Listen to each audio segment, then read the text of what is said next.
А вот герой следующей истории обманывал доверчивых граждан по телефону. Подозреваемый в телефонном мошенничестве житель Самарской области представлялся оппонентом серьезным руководителем торгового учреждения и договаривался о предоплате. С деталями Марина Сергеева. Для 36-летнего жителя Самарской области визит чувашских оперативников стал неожиданностью. Мужчина и не думал, что его когда-нибудь задержат. Мошенничество в отношении сотрудницы одного из торговых учреждений Чебоксар он совершил в конце мая. Звонил по магазину, представлялся директором магазина. Далее что?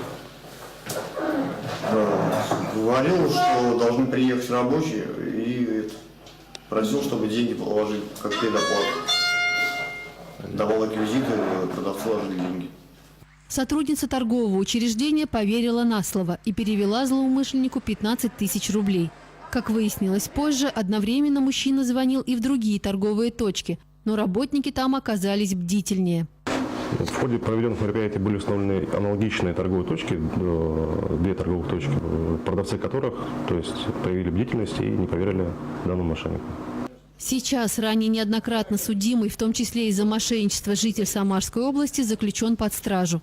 Полицейские не исключают его причастность к совершению аналогичных правонарушений по всей стране.